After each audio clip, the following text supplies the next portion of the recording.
Hello guys, welcome to the JK study online. Guys, मैं लेके आया हूँ आपके लिए important topic Jammu and Kashmir reorganisation act 2019। तो guys, JK SSB JK PSC exams में Jammu and Kashmir reorganisation act 2019 के रिगार्डिंग 4 to 5 क्वेश्चंस आपको देखने को मिलते हैं और ये आपके एग्ज़ाम पॉइंट ऑफ व्यू से बहुत इंपॉर्टेंट टॉपिक है।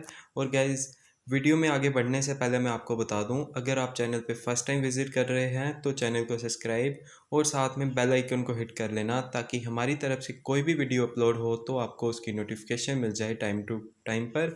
और गाइस, वीडियो को शुरू करते हैं। Jammu and Kashmir reorganisation act जो पास हुआ था अगस्त 2019 में, इस एक्ट के अकॉर्डिंग ही आपको याद रखना है कि जम्मू एंड कश्मीर स्टेट को डिवाइड कर दिया गया था 2 यूनियन टेरिटरीज़ में।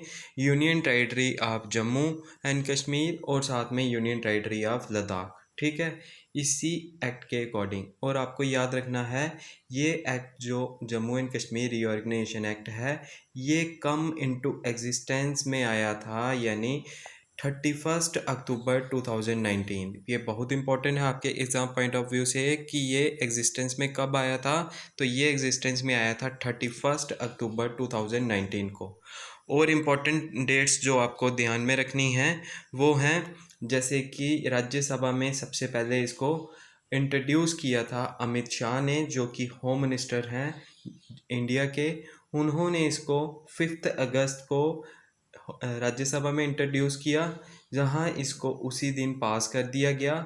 125 मेंबर्स इसके फेवर में थे और 61 मेंबर जो थे वो इसके अगेंस्ट में थे। तो वहाँ ये क्लियरली मेजॉरिटी के साथ पास हुआ।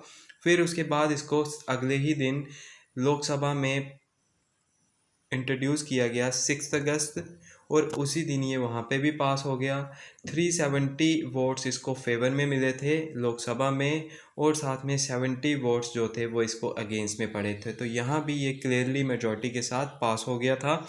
फिर इसके बाद जो इम्पोर्टेंट था वो था प्रेसिडेंट का असेंट। तो प्रेसिडेंट का असेंट इसको मिला था 9 अगस्त 2019 को। तो रामनाथ कोविंद जी जो थे वो उस टाइम पे प्रेसिडेंट थे। और आपको याद रखना है कि जो मैंने अभी आपको बताया कि 31 अक्टूबर 2019 को ये एग्जिस्टेंस में आया, यानी इफ़ेक्टिव हो गया था। ठीक है, तो आपको जो डेट्स इम्पोर्टेंट हैं वो हैं कि 5 अगस्त को ये राज्यसभा में इंट्रोड्यूस किया गया अमित शाह के द्वारा। नेक्स्ट डे को ये इंट्रोड्यूस किया गया लोकसभा में, और दोनों जगहों पे ये उसी दिन पास हो गया था। फिर उसके बाद जो आपको इम्पोर्टेंट याद रखना है कि 9 अगस्त 2019 को इसको प्रेसिडेंट का असेंट भी मिल गया था, अप्रूवल मिल गया था।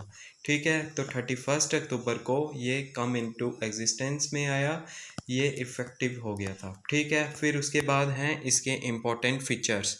तो सबसे पहले आर्टिकल 370 को रिवोक कर दिया था इसने, सबसे इम्पोर्टेंट। फिर उसके बाद JKPSC यानी Jammu and Kashmir public service commission for Jammu and Kashmir union territory and Ladakh under UPSC। तो गाइज, आपको याद रखना है कि JKPSC के under union territory of Jammu and Kashmir को लिया गया, और साथ में लद्दाख को डाल दिया गया UPSC के अंडर, यानी सेंटर के यूनियन पब्लिक सर्विस कमीशन के अंदर। तो इसके बाद Jammu and Kashmir high court जो थी उसको बना दिया गया common high court for UT of Jammu and Kashmir and Ladakh.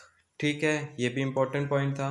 फिर इसके बाद article 239A of Indian Constitution is applicable to JNK which makes it similar to UT of Puducherry. तो आपको याद रखना है कि article 239A of Indian constitution जो एप्लीकेबल हो गया था जम्मू एंड कश्मीर पर, तो उस वो सिमिलर ऐसे ही है जो मॉडल पर यूटी ऑफ पुडुचेरी है। ठीक है, इसके बाद जो इम्पोर्टेंट टर्म्स हैं वो मैं आपको बता दूं कि लोकसभा जिसको लोअर हाउस बोला जाता है, वहाँ पे इसकी 5 सीट्स हैं union territory of Jammu and Kashmir की, और राज्यसभा जिसको अपर हाउस बोला जाता है वहाँ इसकी 4 सीट्स हैं। तो याद रखना, 5 सीट्स इसकी हैं लोअर हाउस में और अपर हाउस में यानी राज्यसभा में इसकी 4 सीट्स हैं। ठीक है, फिर इसके बाद इम्पॉर्टेंट है UT of Jammu and Kashmir with legislative assembly. जो UT of union territory of Jammu and Kashmir होगी उसमें लेजिस्लेटिव असेंबली होगी। लेजिस्लेटिव काउंसिल को अबॉलिश कर दिया गया, लेकिन यूटी ऑफ लद्दाख को विदाउट लेजिस्लेटिव असेंबली रखा गया। ठीक है, तो गाइज इसके बाद आपको याद रखना है जो इम्पोर्टेंट पॉइंट्स हैं वो मैंने रखे हैं कि सीट्स इंक्रीज फ्रॉम 107 टू 114। जो सीट्स थी उनको बढ़ा के 107 से 114 कर दिया गया।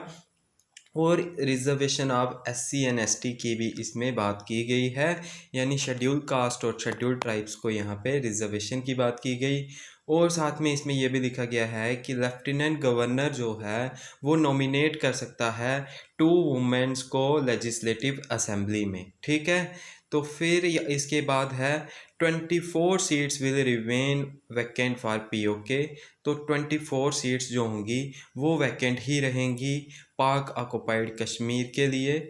और साथ में इसके बाद एक और इम्पॉर्टेंट चीज़ है कि 2005 का हिंदू सक्सेशन एक्ट जो है वो अब एप्लीकेबल होगा union territory of Jammu and Kashmir में। ठीक है, इसके बाद एक और चीज़, women now have equal rights on property. Womens के अब सेम राइट्स होंगे प्रॉपर्टी पर जो एक मैन एक्सरसाइज करते थे। ठीक है, फिर इसके बाद है एंटी करप्शन ब्यूरो जो है replaced by anti corruption bureau is control by lieutenant governor.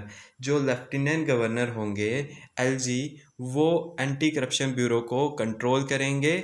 और साथ में जो पहले आरपीसी होता था रणबीर पैनल कोड उसकी जगह पे अब इंडियन पैनल कोड जेएनके में वर्क करेगा। ठीक है, इसके बाद लद्दाख कंटेन्स ले एंड करगिल। जो लद्दाख है उसमें ले एंड करगिल जो पहले भी थी वो 2 डिस्ट्रिक्ट्स यहाँ पे बनाई गई।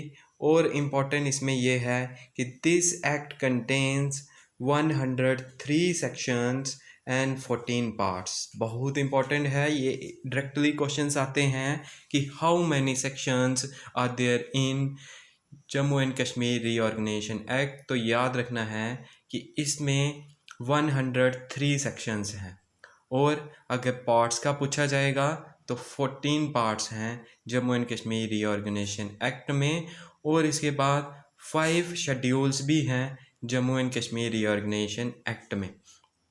थोड़े से इम्पोर्टेंट पॉइंट्स जो इसमें मैंने और ऐड किए हैं वो हैं कि सेक्शन 14 जो है वो कहती है कि section 40 of act says Ladakh is administered by lieutenant governor. ठीक है, कि लद्दाख जो है वो एडमिनिस्टर की जाएगी, उसकी एडमिनिस्ट्रेशन को लीड करेंगे लेफ्टिनेंट गवर्नर, ये याद रखना।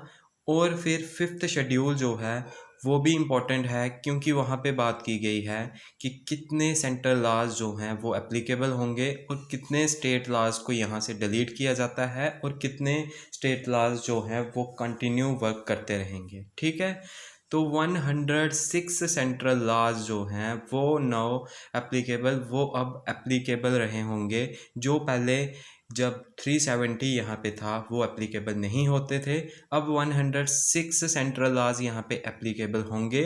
और साथ में 153 स्टेट लॉज जो हैं उनको रिपील्ड कर दिया गया, डिलीट कर दिया गया। और साथ में 166 स्टेट लॉज जो थे उनको कंटिन्यू रखा गया, वो अभी भी फोर्स में रहेंगे, वो अभी भी यहाँ पे काम करते रहेंगे। तो गाइज़ इस वीडियो में इतना ही था। नेक्स्ट वीडियो जो रहेगी उसमें मैं डिस्कस करूँगा जो इसमें इम्पोर्टेंट सेक्शंस हैं, जैसे इसमें 103 सेक्शंस आपके सामने मैं दिखा रहा हूँ। इसमें टोटल सेक्शंस हैं 103। तो आपको याद रखना है कि 103 अगर इसमें सेक्शंस हैं तो ये टोटल की टोटल हमें नहीं करनी होती, सिर्फ इम्पोर्टेंट जो सेक्शंस होती हैं वो मैं आपके सामने लाऊंगा।